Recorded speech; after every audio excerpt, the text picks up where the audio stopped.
నిజ నిర్ధారణకు అంతిమ నిర్ణయం DNA టెస్ట్. ఉన్నది ఉన్నట్లుగా వాస్తవాలను శోధించి వివరించే మన DNA టీవీ, మన రాష్ట్రం, మన ఛానల్. ఎస్, మరి శ్రీ విశ్వవిఖ్యాత నట సార్వభౌమ శ్రీ నందమూరి తారక రామారావు గారి భక్తుడు డైరెక్టర్ వైవిఎస్ చౌదరి గారిని ఇప్పుడు మాట్లాడవలసిందిగా రిక్వెస్ట్ చేస్తున్నాము.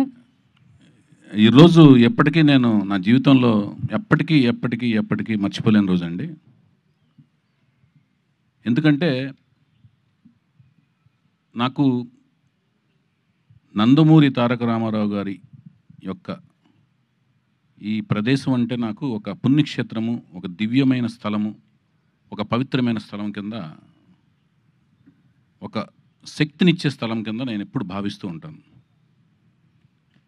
నేనే కాదు, ప్రపంచవ్యాప్తంగా ఉన్న నందమూరి అభిమానులు, రామారావు గారి అభిమానులు ఎవరైతే ఉన్నారో, నా ముందు జనరేషన్ కావచ్చు, నా జనరేషన్ కావచ్చు, నా తర్వాత జనరేషన్ కావచ్చు, వాళ్ళందరికీ కూడా ఇక్కడికి వస్తే ఒక రకమైన వాళ్ళకున్న కష్టాలు చెప్పుకొని, వాళ్ళకున్న బాధలు చెప్పుకొని, వాళ్ళకున్న ఆనందాన్ని ఆయనతో చెప్పుకుని ఒక రకమైన ఒక మెడిటేషన్ లాంటిదన్నమాట. అంటే అవన్నీ తీరే ఒక సమస్యలకి సొల్యూషన్ దొరికే ఒక ప్రదేశంలాగా నిజంగా భావిస్తాం మేమందరం, రామారావు గారిని దైవంగా భావించే మాలాంటి అభిమానులందరం.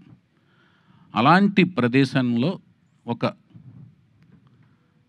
ఎన్టీ రామారావు గారు, నేను ఎప్పుడు జోహార్ జోహార్ అనేది నా నోట్లోంచి రాదు. ఆయన మనలో ఉన్నారు, మాతో ఉన్నారు.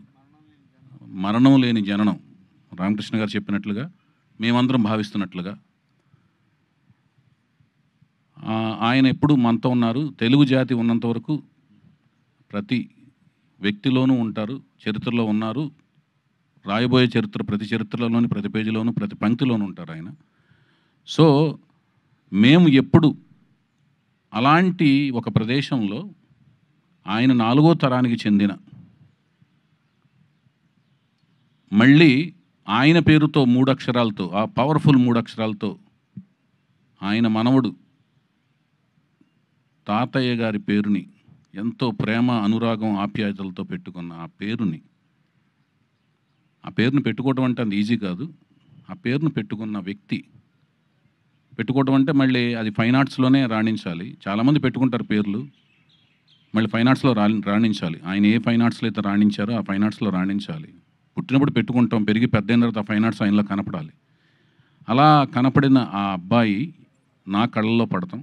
ఆ కళ్ళల్లో కనపడిన అబ్బాయి యొక్క లాంచింగ్ ముహూర్తం, షూటింగ్ ముహూర్తం ఈ ప్రదేశంలో జరగటం, నేను అనుకోవటం, అది జరగటం, అది కూడా ఆయన యొక్క, మా దైవం యొక్క కుమార్తెల చేతుల మీదుగా జరగటం అనేది ఒక అనిర్వచనీయమైన అనుభూతి, అద్వితీయమైన మరుపురాని ఒక ఘట్టం అన్నమాట.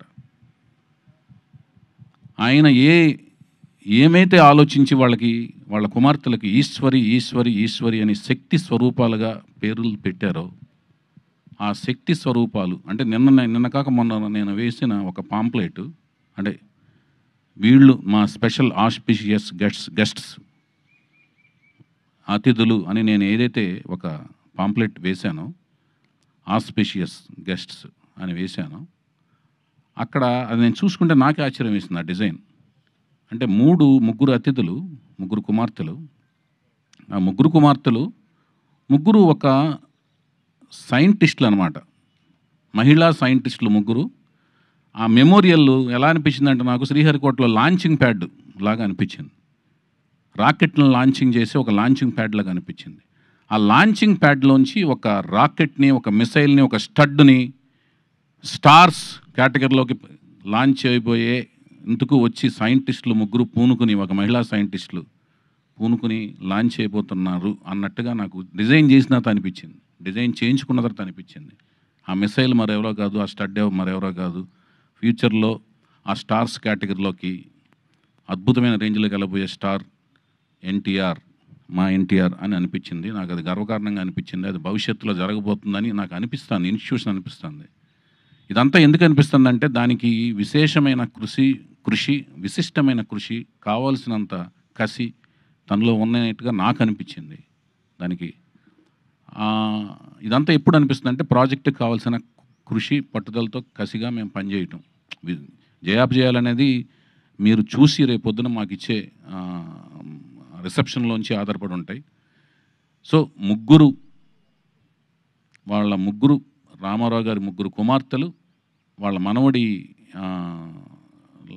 మనవడి రూపంలో ఉన్న మళ్ళీ ఎన్టీఆర్ పేరుతో ఉన్న అబ్బాయిని, వాళ్ళ నాన్నగారి పేరుతో ఉన్న అబ్బాయిని, మనవడి రూపంలో ఉన్న అబ్బాయిని వాళ్ళ చేతుల మీదుగా వెండితెర ప్రపంచానికి ఆయన యొక్క మెమోరియల్ ప్లేస్లోంచి పరిచయం చేయటం అనే ఒక అపురూపమైన ఘట్టంలో, ఆయన వీరాభిమాని అయిన నేను దర్శకత్వం వహించే ఒక అపురూపమైన ఘట్టంలో నా భార్య స్నేహితులైన అమెరికా ఫ్రెండ్స్ రమేష్ అత్తిలి గారు నాయకత్వంలోని ఫ్రెండ్స్ అందరూ భాగస్వామ్యం అయ్యి, మళ్ళీ నా భార్య నిర్మాతగా వాళ్ళందరూ కలిసి ప్రొడ్యూస్ చేసే మహిళలందరూ కలిసి చేసే కార్యక్రమంలో భాగస్వామ్యం అవటం అనేది ఒక గొప్ప మరుపురాని ఘట్టం. ఇందులో మన తెలుగు అమ్మాయిని హీరోయిన్గా పరిచయం చేసే ఒక కార్యక్రమం కలిసి రావటం కూడా, ఇదంతా కూడా నాకు ఒక అదృష్టం కింద భావిస్తున్నాను నేను. తను కూడా కూచిపూడి డాన్సరు, మంచి అమ్మాయి.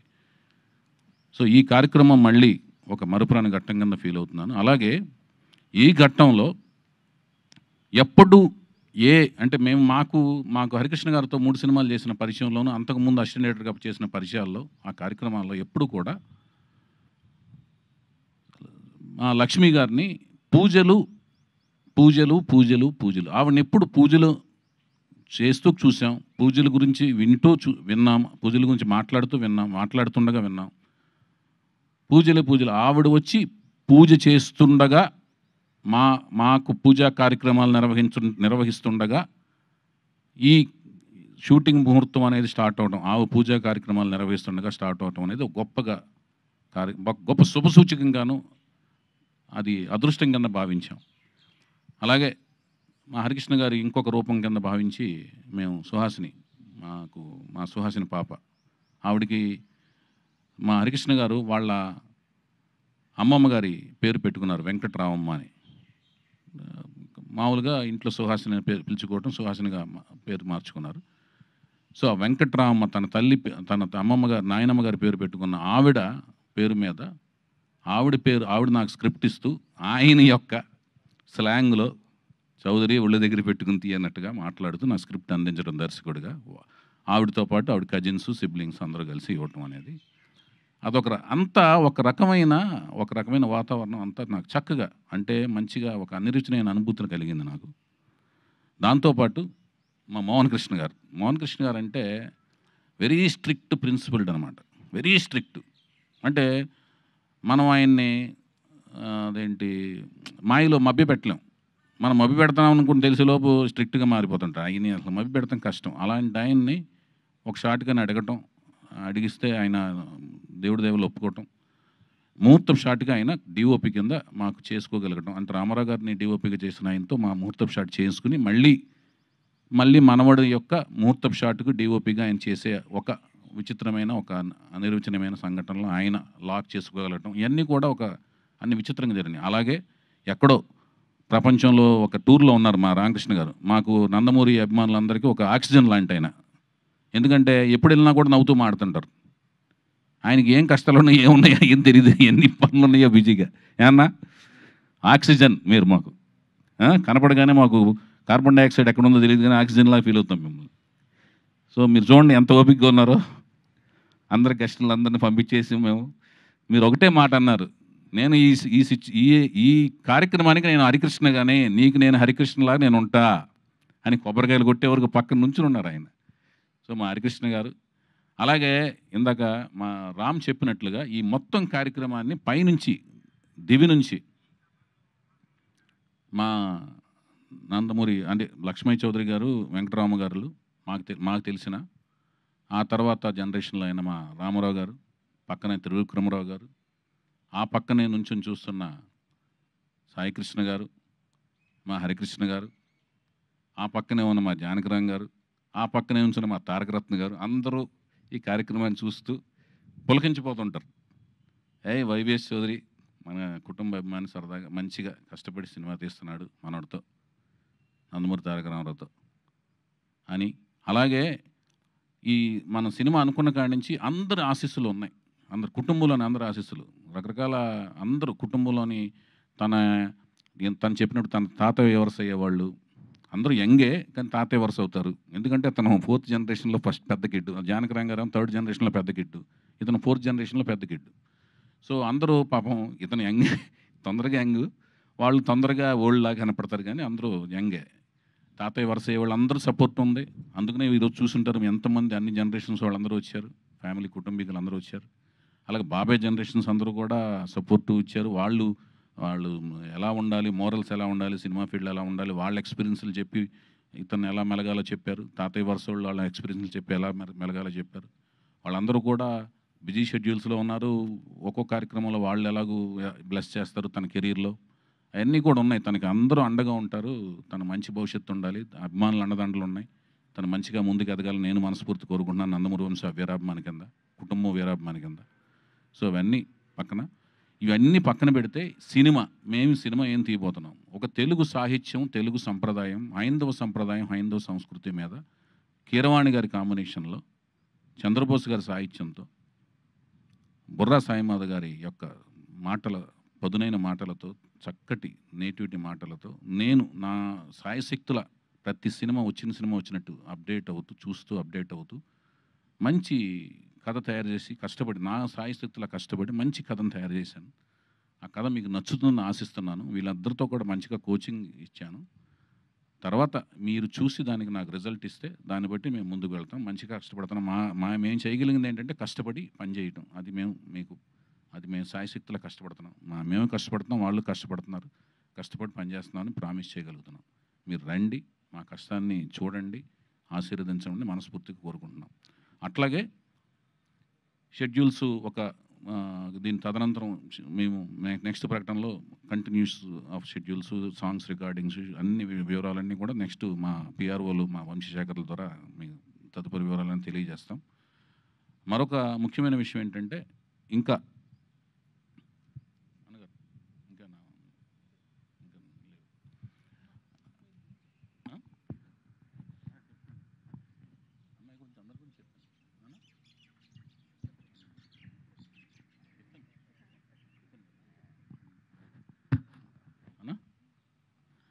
అది అందరూ రావటం అనేది ఇంకా అంత అలాగే అతి ముఖ్యమైన విషయం ఏంటంటే అలాగే మా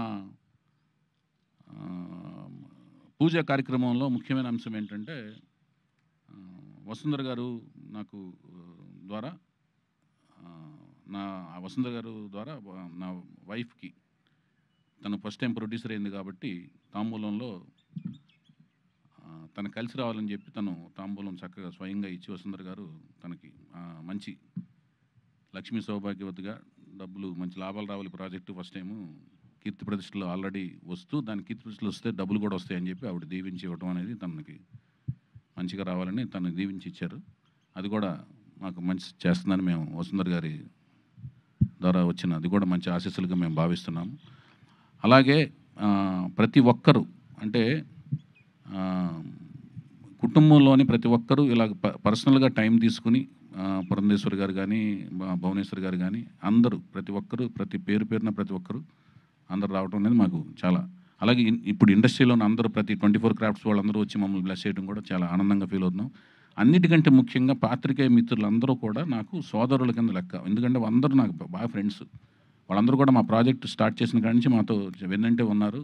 నన్ను సోదరులా భావిస్తూ నన్ను మా సినిమా ప్రకటనలన్నింటినీ కూడా చక్కగా ముందుకు తీసుకెళ్తున్నారు. వాళ్ళందరికీ ధన్యవాదాలు తెలియజేసుకుంటూ మీరు మాకు సహకరించండి అని మరొకసారి విన్నవించుకుంటూ thank you so much. Thank you sir, thank you so much. ఇంతటి పుణ్యస్థలంలో ఆరాధ్య దైవమైనటువంటి నందమూరి తారక రామారావు గారి ఆశీస్సులతో, నందమూరి కుటుంబ సభ్యుల ఆశీస్సులతో మొదలైనటువంటి ఈ చిత్రం దిగ్విజయంగా షూటింగ్ పూర్తి చేసుకుని త్వరలోనే రిలీజ్ అయ్యి గొప్ప విజయం సాధించాలి అని మనస్ఫూర్తిగా కోరుకుంటూ ఈ చిత్రానికి సంబంధించిన ప్రతి ఒక్కరికి బెస్ట్ విషెస్ తెలియజేసుకుంటూ థ్యాంక్ యూ సో మచ్. ఒక్కసారి వేదిక పైన ఉన్న వారందరినీ ఒక గ్రూప్ ఫోటో కోసం నిలబడవలసిందిగా కోరుతున్నాము.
చౌదరి ఈ ప్రెమిసెస్కి సహకరించిన ఇక్కడ వాళ్ళందరికీ కూడా థ్యాంక్స్.